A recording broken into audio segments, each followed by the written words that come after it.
Welcome to this week's Closing the Distance. Hi, I'm Matt Moore. It's my favorite episode of the year. We're going to check in with Brother Mark. He's going to take us on 6 different bow hunts. Plus, we're going to kind of go behind the scenes at his church there in Florida. It's an awesome episode. Let's get started. Closing the Distance is brought to you by Ozonics. Undetectable, undeniable. Hunter Safety System, dedicated to saving hunters' lives. Executioner Broadheads, born to kill. Treason, don't just blend, become. And by Citadel, revolutionary shoot-down shape. After the break, we'll take you on 6 bow hunts with Brother Mark. Lots of arrows flying on today's show. Closing the Distance will be right back. Closing the Distance is made possible by Tree Limb Quivers. There's only one tree limb quiver. Sword sights, sharp solutions in aiming. Elusive Wildlife Technologies, taking the elusive out of wildlife. The Stage Deer Attractant, finally, a synthetic scent that works. Matthews Archery. And by the amazing Luminoc. Can your arrow not do this? Before the deer season started, Brother Mark gave me a call. He said, Matt, you won't believe what I've just done. He said, I've ordered a brand new camera. I've got a new camera arm on the way. I'm going to film all my deer hunts this year. Little did I know that Brother Mark was going to lay down 6 kills for us. Let's check in with Brother Mark. Thing went through her so fast. Sometimes it don't even look like it leaves good blood. But that bow is screaming. But she's dead right over here, so let's get her.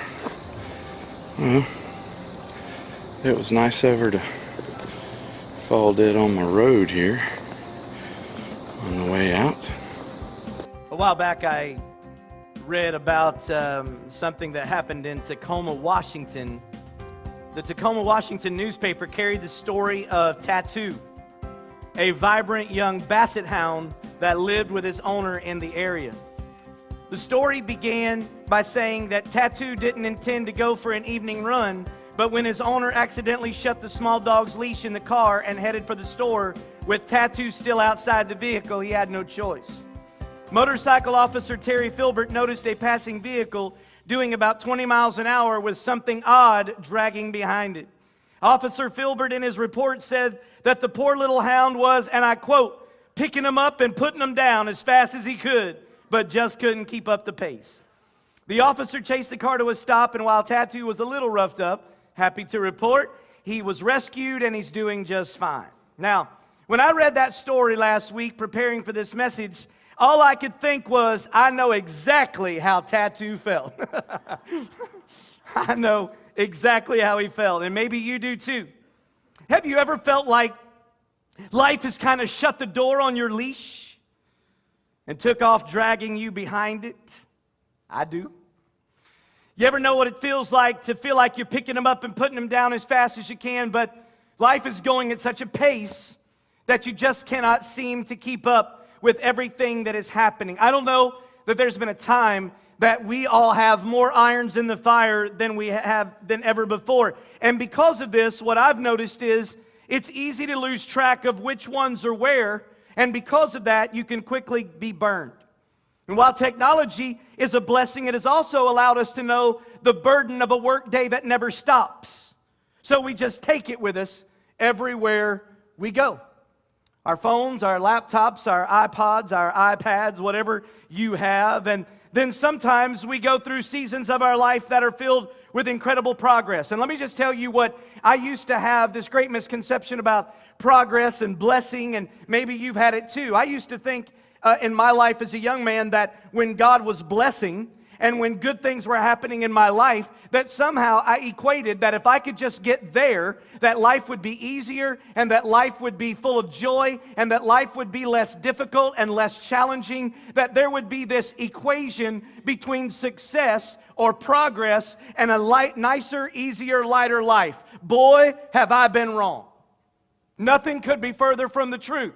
When the progress happens in your life, when you get what you've prayed for, when you get what you've asked for, when you get what you've worked for, you're not going to find an easier life. Often what you're going to find is another level and amount of pain.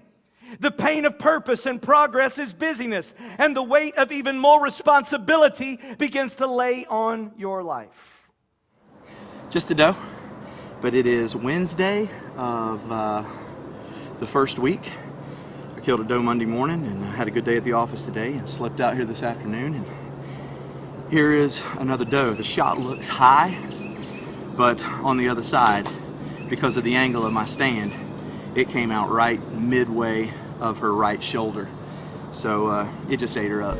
So we're having fun.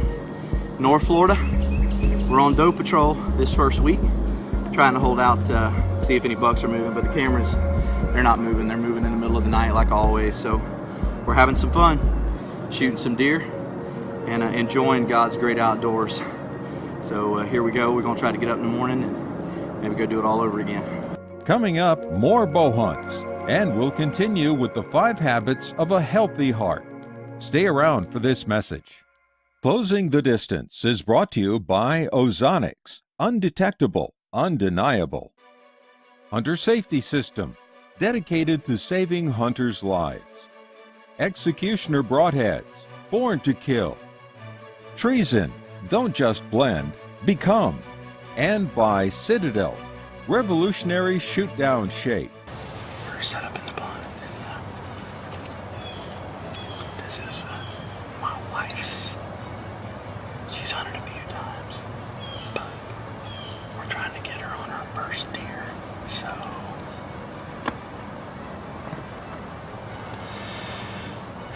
we're in a ground blind that we have not set all year long, and there's a lot of does and some little bucks coming in here, so we're going to try to get her on a doe.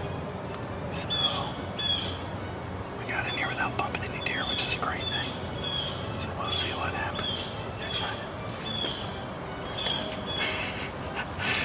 All right, here we go. Maybe next time we come home, we're gonna have a deer. And so I felt like the Lord led me to what I'm going to share with you today. I don't know if I'm preaching to me today. I don't know if I'm just preaching to me. That happens a lot, by the way, because don't ever get in your mind, no matter where you go from here, don't ever get in your mind that when a preacher is preaching a sermon, that he is preaching it from a place of perfect practice, and he is now sharing that with you so that you can glean from his wisdom and knowledge. That is a lie. Most times, the greatest person who needs what they're preaching is the guy or the girl who is preaching it in the first place. And I can tell you that that's true today. That when I thought about what we needed, God kept leading me back to Philippians, and I'm going to share it with you in just a minute. And I kept reading it over and over, and every time I read it, it would soothe my soul and soothe my soul. And I felt like the Lord gave me some things to share with you today. And so what I want to do is, yes, it's a sermon, but I want us to just open up. And maybe you're here and you're identifying with this, and you're bending under the weight of all the things that are looming in and over your life. I just want us to kind of come together, sit around the campfire, and have a Bible study for just a minute and just talk about what God wants to talk to us about today. And I want to start with this, okay? I want to set the tone because I'm going to talk about, 5 habits of a healthy heart. Yeah, that right there is trouble for her. Yep.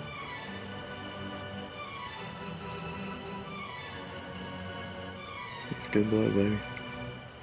Good. Well, I think you smoked her. She was quartering pretty hard. I think you smoked her. We found her, and Tina made a great shot on the deer. It was hard quartering away, as you could tell on the footage. Didn't bleed all that well, but she only went probably 80 yards. But here she is, and she's a pretty good doe, and it is my wife's very first deer. And we are excited.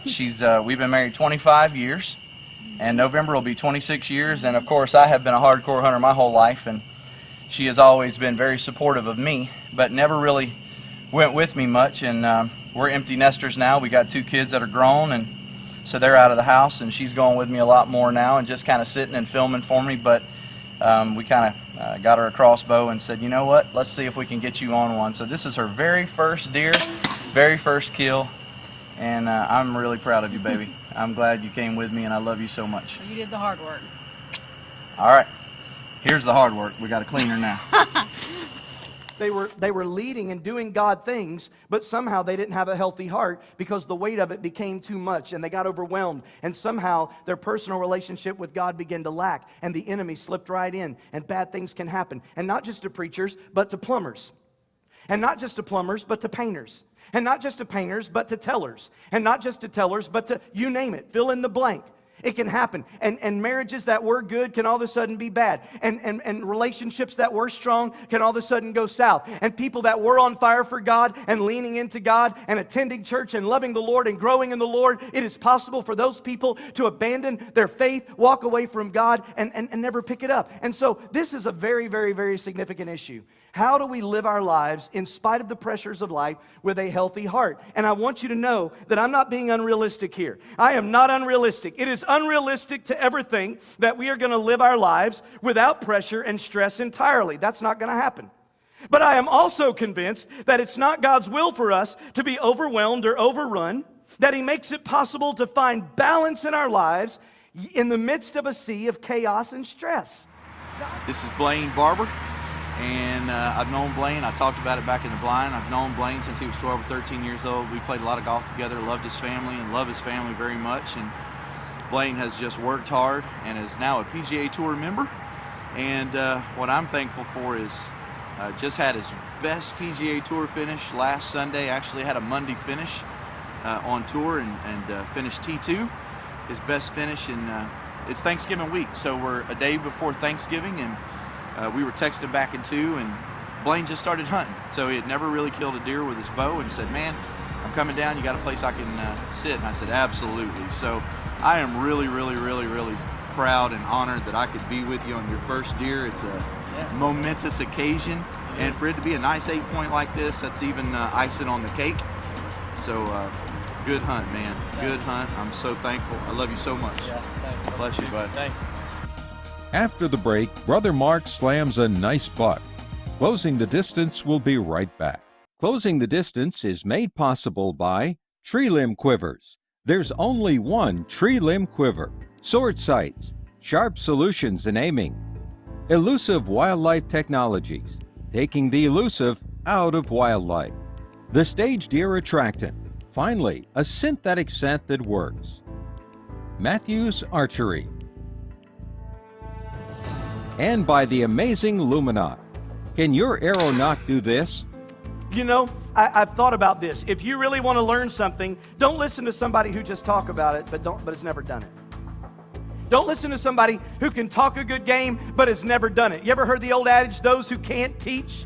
Don't do that. Don't listen to somebody who talks about how to build a house but has never built one. Don't listen to people who talk about how to build a skyscraper but's never done it, who's claimed to be able to do this but's never done it.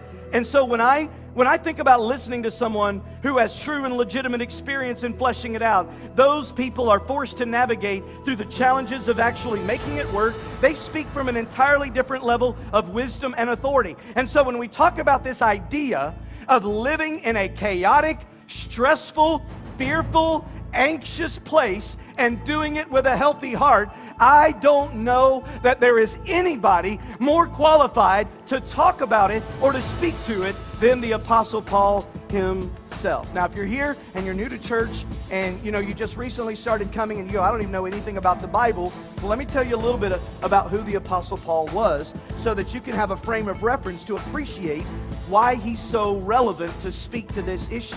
For the greater part of Paul's life, he lived in isolation. He was alone. He was pursued by authorities. He was hated and experienced many events that would have scarred most men emotionally and mentally for life. The Bible says he was shipwrecked on multiple occasions. He was beaten and left for dead. He was flogged. He was stoned. He was arrested. He was imprisoned. He was snake bit. He knew what it was like to be diseased. And yet he speaks of life and God's peace and grace with such a passion and a joy that you would think he was wealthy and living a carefree existence. In fact, the words that I'm about to read to you out of Philippians chapter 4 were literally written from what many scholars believe was his last prison cell. Paul was eventually executed by Nero, and they took his head off. He was beheaded for the cause of Christ. The shot was bad. The shot was bad. But I'm shooting a big 2-inch expandable. I don't know what happened. I don't know what happened. I don't know how in the world I tugged it that much. I mean, I really thought I had the dot settled on him, and but I did. I tugged it. It was a bad shot. I gut shot him, but I think I got the bottom of that femoral artery. He only went maybe 120 yards. He was here. I'd heard him crash up, so I just didn't know if I had clipped that femoral artery. Normally, you'd give them, you know, overnight like normal, but I'm in North Florida. It's 75 degrees. It is December 31st. Tomorrow is New Year's Day, and it is late season, and bucks are back on feed. I have taken pictures of this buck early in the season, never saw him again, and so anyway, I'd started catching up with him a little bit on camera, getting back on feed, and he's a great North Florida buck. I know that, you know, it depends on where you're hunting in the country. You know, obviously when I hunt in Indiana, you don't even pick up your bow for a deer like this. You don't even give a deer like this a second look. He's garden varieties. Not that he's a bad deer. He's just you know, he's not the kind of deer you go to the Midwest for. But I can tell you right now, in North Florida, this is a big buck. This is a great buck, and he's a good deer, good North Florida buck, and I'm grateful to have him down on the ground again. I got lucky, and I'm not even gonna, you know, try to play that off. I got lucky, a good broadhead, and it matters. It matters. So. Hope you enjoyed that, and I'm thankful for closing the distance to be able to share the gospel with so many people around the country, and to share a little bit of our outdoor experiences with you as well. If you're hunting in the southeast, you know, you got to hunt the deer that are where you're at, and this is a great buck for me, a great buck for here, and I'm really proud to have him. Now, in these scriptures, I see 5 habits to a healthy heart that Paul wanted us to know and pass along, that no matter where you find yourself in life, no matter how overwhelmed you feel, no matter how much stress is happening in your life, if we would remember to do these 5 things, that in the midst of a chaotic life, we can have a peaceful heart and a peaceful spirit. That's valuable to me. That's money to me, and I want to learn what that is. So together, let's just go into this, okay? 5 habits of a healthy heart. Here's the first habit Paul was saying. Make sure your joy is built on Jesus. You've been listening to one of Brother Mark's sermons, 5 Habits of a Healthy Heart. If you want to hear that sermon in its entirety, well, it's pretty simple. Just go to your app store, check out Canvas. I guarantee you, you won't be disappointed. All right, I got him. I didn't show all the blood trailing in the recovery because I needed to pull him out a little bit away from where I was hunting. I got a couple of more decent bucks in there now. You know, this isn't a huge buck. He's not going to score a lot, but I'm in North Florida, and this is a piece of property that we've had for a couple of years, but we've lost it this year. So developers have bought this property. It's about 150 acres of pines and oak, and it's really been a pretty good spot. We've killed several nice bucks in here.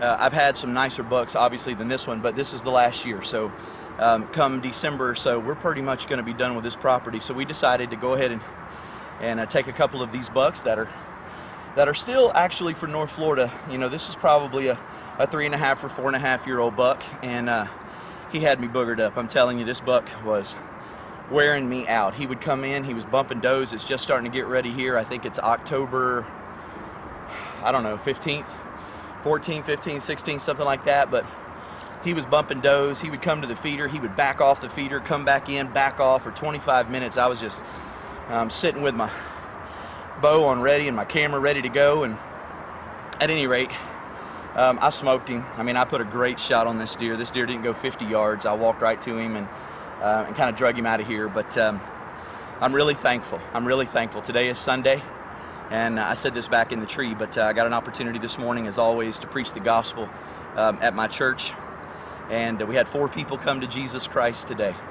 And so far this year in our church, that's 275 people as of today that have given their lives to Jesus Christ. And I'm going to tell you what I talked about today.